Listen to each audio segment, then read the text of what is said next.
শেষ শেষ, দেশটা শেষ করে ফেলাইছে। বৈষম্য বিরোধী ছাত্র আন্দোলনের পোলাপান গুলা দেশটারে শেষ করে ফেলাইছে। এর সাথে প্রধান উপদেষ্টা এই চোরা ইনুস, এই চোরা ইনুস সহ দেশটারে একদম শেষ করে ফেলাইছে। এখন আর বাকি রয়েছে প্রবাসের গুলা। প্রবাসের সংস্থাগুলো যদি হাতায় সবকিছু কালেক্ট করতে পারে, তাহলে সব শেষ। প্রবাসী আমরা যারা আছি আমরাও শেষ। তারা আসলে কি চায় তারা নিজেরাও জানে না। তারা শুধু চায় তাদের পকেটটা বাড়ি করতে। তাদের অ্যাকাউন্টে সার্চ করলে মনে হয় যে হাজার হাজার কোটি টাকা, এত কোটি টাকা কোথা থেকে আসলো। এখন আবার ওই সার্জিস আলম বক্তৃতা দিতেছে আজকে কি, যে ওই 24-এ গণঅভ্যুত্থানে যারা শহীদ হয়েছে তাদের বিচার চাইতে এসেছে। আর ওই কি কয় এটা পাগলের কথা। ও তোরা হেরা বিচার করবো কেডা? বিচার করবো কেডা?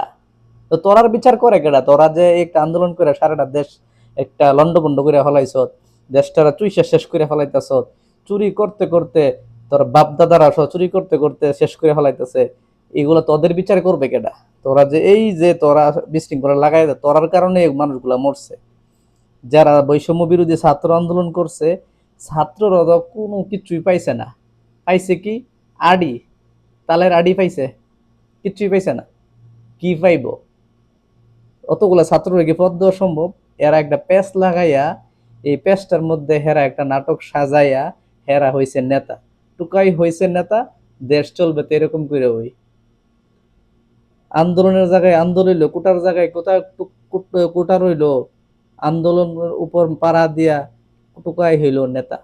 দেশ তো চলবে তাদের কথাই। এখন আমরা হইব যা করার আর কি, যে কামলাগিরি করে খাইতেছে, আমরা কামলাগিরি করে সারা বছর খাইতেইব, আর হে দেহার মতো টুকাই নেতার গুরু কথা কই না আমরা চলতে হইব। তোরারে মানে গেডা? তোরার মতো যারা টুকাই আছে তাদেরকে তারাই সাপোর্ট করব। এর চেয়ে বড় বড় দল বাংলাদেশে পইরা রইছে, এরা জুতার তলার পায়ের ধুলির সময় তোরা হইতি না। বুঝোস না ব্যাপারটা? অত সহজ না রাজনীতিতে আসা, এত সোজা না। গোপালগঞ্জে গেছো, পুটকির চামড়া উড়াই লইলে তোমরা, পলায় আইসো করে ট্যাঙ্কির ভিতর হইয়া। তোমাদের পুলিশ আব্বারা, সেনাবাহিনী আব্বারা না থাকলে তো আইতাল্লা না হইলে লাশ হইয়া আউন লাগলে ফিরা। ওহন তোমরা আবার সহযোগিতা করে কেন পুলিশ সেনাবাহিনী বিডিআর? তাহলে বুঝতে হইব এই আইন শৃঙ্খলা বাহিনীও তাদেরকে এই কাজটা দিয়ে করাইছে, করাইয়া সরকার পতন করাইছে। তাইলে সরকার আপনারা বানাইতেছেন না কেন? কেন তাদের তাদের সাথে যদি এই টুকাই নেতাদের কারণে যদি আপনি সাধারণ জনগণের আপনি গুলি করে মারতে পারেন, তো এই সাধারণ জনগণ তাহলে বাঁচবো কোথায় গিয়া? আর কাদের জন্য হেরা নেতা হইব, কাদের জন্য মন্ত্রী হইব, কাদের জন্য প্রধান উপদেষ্টা হইব?